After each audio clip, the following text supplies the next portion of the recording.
আসসালামু আলাইকুম everyone, welcome back to my channel. আজকে আমি আপনাদের সঙ্গে শেয়ার করব ভীষণ মজার একটি রেসিপি। আপনারা যদি ফ্রিজে বেশি দিন ধরে কোনো মাছ রেখে দেন কিংবা শিং মাছ যদি রেখে দেন, তাহলে কিভাবে রান্না করলে একদম খুবই টেস্টি হবে আর সবাই খেতে খুবই পছন্দ করবে। কারণ ফ্রিজে নর্মালি মাছগুলো রেখে দিলে কিন্তু টেস্টটা নষ্ট হয়ে যায়। আমি শিং মাছগুলোকে কিন্তু ফ্রিজে রেখেছিলাম ভালো করে কেটে ধুয়ে।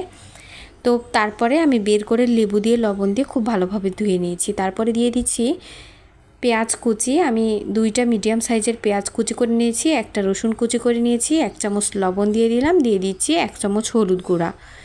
আর এখনও যারা আমার চ্যানেলটি সাবস্ক্রাইব করেনি তাদের জন্য সাবস্ক্রাইব করা অনুরোধ রইল। দিয়ে দিচ্ছি 1/2 চামচ গরম মশলার গুঁড়া, আর দিয়ে দিচ্ছি 1/2 চামচ আস্ত জিরা। এই আস্ত জিরাটা দিলে কিন্তু টেস্টটা অনেক বেশি ভালো হবে। আপনারা চাইলে গুঁড়া জিরাও দিতে পারেন। এ পর্যায়ে দিয়ে দিচ্ছি 1 চামচ আদা বাটা।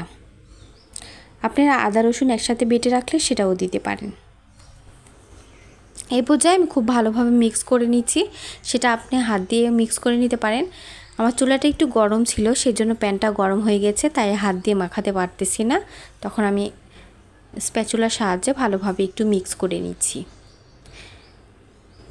আর এখনও যারা আমার ভিডিওটি দেখছেন কিন্তু লাইক দেননি, প্লিজ একটা লাইক দিয়ে দিবেন। এই পর্যায়ে আমি এটাকে খুব ভালোভাবে মিক্স করে নিয়েছি। আমি কিন্তু এখন পানি দিয়ে দিব।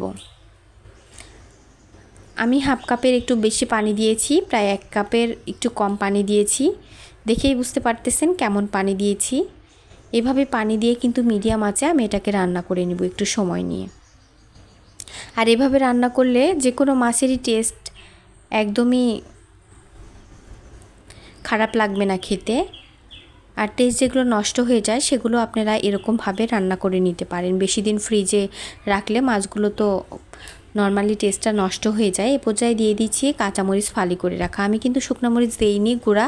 আপনারা চাইলে গুঁড়া শুকনো মরিচ দিয়েও রান্না করে নিতে পারেন। আমি কাঁচামরিচ দিয়ে এটা রান্না করে নিয়েছি। এ পর্যায়ে দিয়ে দিচ্ছি সামান্য পরিমাণ সয়াবিন তেল। আপনারা চাইলে এখানে সরিষার তেলও ব্যবহার করতে পারেন, তাহলে কিন্তু টেস্টটা ভালো আসবে। আমার যেহেতু সয়াবিন তেলটা হাতের কাছে ছিল তাই দিয়েছি। এ পর্যায়ে মিডিয়াম আঁচে এটাকে আমি কিছুক্ষণ সময় নিয়ে, যতক্ষণ না নিচে লেগে যায় ততক্ষণ পর্যন্ত রান্না করে নিব। দেখেই বুঝতে পারতেছেন কতটা লোভনীয় হয়েছে খেতে, দেখতে কতটা লোভনীয় হয়েছে, খেতেও হয়েছে মাশাআল্লাহ অনেক মজার। এটা গরম ভাতের সঙ্গে আপনারা খুবই সহজে পরিবেশন করতে পারবেন আর সবাই খেতে খুবই পছন্দ করবে এভাবে রান্না করলে।